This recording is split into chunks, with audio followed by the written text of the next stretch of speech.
جو جوان جوانی میں توبہ کرے وہ اللہ کا حبیب ہے. اور ایک روایت میں آتا ہے 1000 بوڑھے کے توبہ کرنے سے اللہ کو ایک جوان کی توبہ زیادہ محبوب ہے. اور جب کوئی جوان جوانی میں توبہ کرتا ہے اللہ کا عرش بھی خوشی میں جھوم اٹھتا ہے. جوانی کی توبہ اللہ کو بہت زیادہ پسند ہے. وہ جوان جس کی جوانی اللہ کی عبادت میں.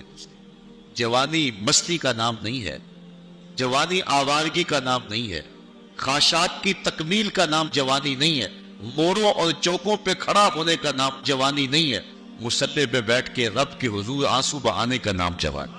عبادت کا مفہوم بہت وسیع ہے.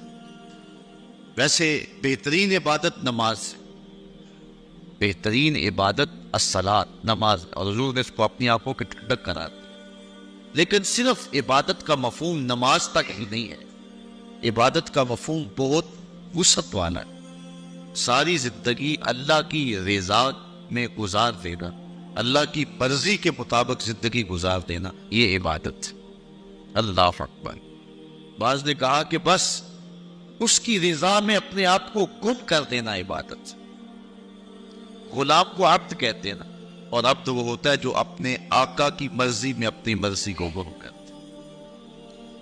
کوئی شخص کسی غلام کو خریدنے گیا نا منڈی میں، جب غلام بکتے تھے فروخت ہوتے تھے، تو جا کے ایک غلام سو پسند آیا، تو اس نے جب اس کا سودا کیا تو غلام سے پوچھتا ہے تمہارا نام کیا ہے؟ تو غلام کہتا ہے میرا نام کوئی نہیں ہے، جو رکھیں گے وہی میرا نام ہوگا.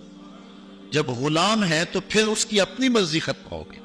تو ہم اللہ کے غلام ہیں، اللہ کے بندے ہیں، تو بندگی کا حق یہ ہے اللہ اکبر کہ ہم سر سے لے کر پاؤں تک اس کے ہو جائیں. تیرے ہدیاں سندیاں محبوبہ، میں کافر ہوا جب میں ہوا. اپنی ذات کو تو فدا کرنا ہے، اپنی ذات کو تو قربان کرنا ہے.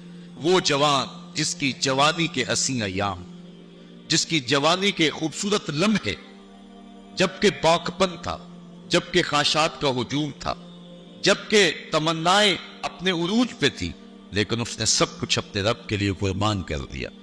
سحری کے وقت اٹھ کے مصلی بچھایا اور آنسو بہائے اور اللہ کی حضور عبادت کرتے ہوئے اپنی رات کو بسر کیا. ایک روایت میں آتا ہے جو دن کا روزہ اور رات کی عبادت نہیں کرتا اس کو ایمان کی حلاوت ہی نصیب نہیں ہوتی. ایمان کی ایک حلاوت ہے، ایمان کی ایک مٹھاس ہے، ایمان کا ایک مزہ ہے، ایک سرور ہے.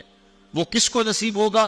جو دن روزے سے گزارے گا اور رات مصلی پہ گزارے گا، اپنی آنکھوں پر حیا کے پہرے بٹھائے گا، اپنی سوچوں کی پاکیزگی کا سامان کرے گا. ورنہ جوانی آئی اور گزر گئی اور اپنا قیمتی وقت ہم نے برباد کر دیا. جس طرح ہر چیز کا باقپن جوانی میں ہوتا ہے، عبادت کا جو سرور اور عبادت کی جو لذت جوانی میں نصیب ہوتی ہے وہ زندگی کے کسی اور ایام میں نصیب نہیں ہوتی. اس لیے حضور نے ارشاد فرمایا کہ وہ جوان وشاب نشأ فی عبادت اللہ، وہ جوان جس کی جوانی اللہ کی عبادت میں گزری، جب قیامت کے دن کوئی سایہ نہیں ہوگا اللہ اس جوان کو اپنے عرش کا ٹھنڈا سایہ نصیب فرمائے. تیسرا شخص جو عرش الہی کا سایہ پائے گا، وَرَجُلٌ قَلْبُهُ مُعَلَّقٌ فِي الْمَسَاجِدِ، وہ آدمی جس کا دل مسجدوں کے ساتھ لٹکا ہوا ہے، مسجد کے ساتھ وابستہ ہے. ایک نماز پڑھتا ہے تو دوسری نماز کے انتظار میں بیٹھ جاتا ہے. حضرت عبداللہ ابن مسعود رضی اللہ تعالی عنہ رہتے ہی مسجد میں تھے.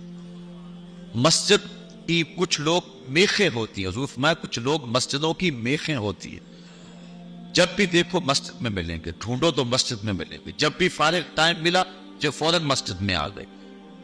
فرمایا اگر وہ بیمار پڑ جائیں اور مسجد کی حاضری سے قاصر ہو جائیں تو اللہ کے کچھ فرشتے ہیں جو ان کا حال پوچھنے کے لیے ان کے گھروں میں جاتے ہیں، ان کی تیمارداری کے لیے جاتے ہیں. حکم ہے بازار میں دیر سے جاؤ اور جلدی واپس آ جاؤ، مسجد میں جلدی جاؤ اور دیر سے واپس آ جاؤ. المومن فی المسجد کالسمک فی الماء والمنافق فی المسجد کالطائر فی القفص.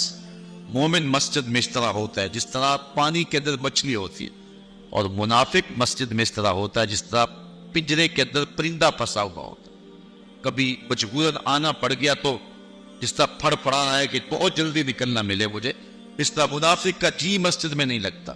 مسجد میں جلدی آؤ اور دیر سے واپس جاؤ، لیکن ہم نے اپنے طرز زندگی کو الٹ بنا لیا ہوا ہے۔ بازار میں آدھے گھنٹے کے لیے جائیں تو 5 گھنٹے لگ جاتے ہیں، مسجد میں جاتے ہیں ہم صرف آخری وقت میں اور کوشش کرتے ہیں کہ سب سے پہلے واپس آ جائیں۔ مجھے ویسے بڑی حیرت ہوتی ہے جب نماز ختم ہو یا جمعۃ المبارک یا کوئی اور ایسا، تو جو دروازے کے اوپر رش ہوتا ہے، ہر بندے کی کوشش ہوتی ہے کہ میں جلدی نکل جاؤں، حالانکہ جتنی دیر تک مسجد میں بیٹھیں گے، جتنی دیر تک مسجد میں رکیں گے، اتنی برکتیں اترتی رہیں۔